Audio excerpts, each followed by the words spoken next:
Good morning. So I had to get on the road early today, but got on the road early enough that I can still get my run in the morning instead of trying to do it in the afternoon. So we will see how this goes. Talk to you soon. All right, welcome back. This morning we had an awesome 5-mile run.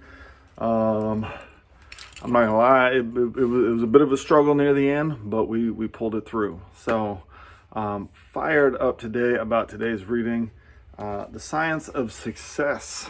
The Science of Success. In today's reading, it was very short, but it was talking about belief in self and how vital belief in yourself is.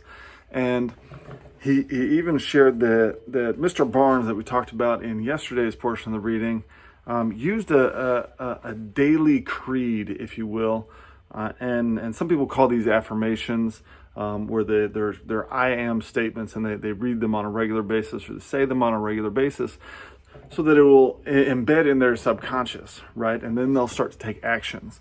I like it paired with the habit book, where we talk about identity, right? So if you're consciously, constantly thinking about creating an identity of I am healthy, then you're going to ask yourself questions when you're presented with decisions of what would a healthy person do here? Would they eat this or would they eat this? Oh, they would eat this. Okay, so we'll go do that. Would they let the rain stop them from doing their workout and their run? No. So you'd go and do it. And so by developing that identity through these affirmations, they've allowed him to become successful in multiple areas of life. So I highly recommend them. If you want to take the time to read the one that he puts forward here, there's some really great stuff in there. People have family creeds, right? In my family, I do this with my 4-year-old son. I say, hey, buddy, who are we? And he responds with, I'm a champion, I'm a winner, I'm a warrior. I say, what are the 4 things we do? And he says, we listen, we learn, we make good decisions, and we have fun. And I say, hey, what are Barthels? And he says, leaders and examples. I say, what do leaders do? And he says, try hard things.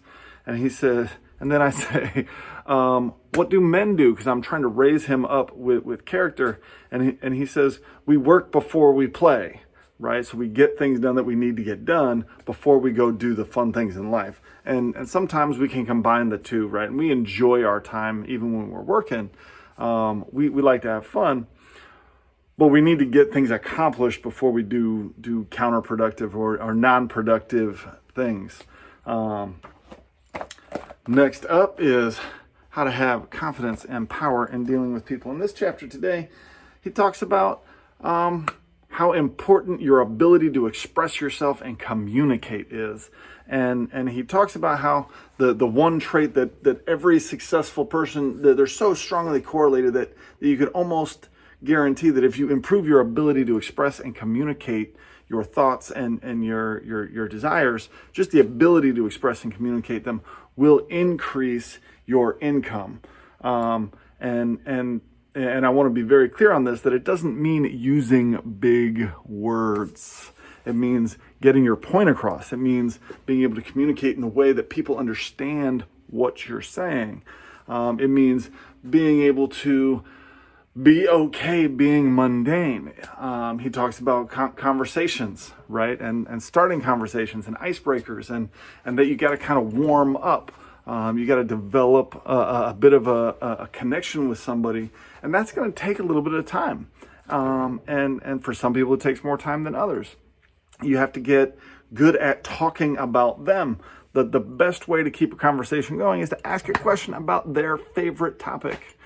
Do you know what everyone's favorite topic is? Themselves. You ask me questions about me, and I'll talk all day long. But if you don't ask me a question about me, and I talk about me all day long, you get bored very quickly. Now, if someone's interested, show interest in someone and start asking them questions, that they will warm up to you much quicker.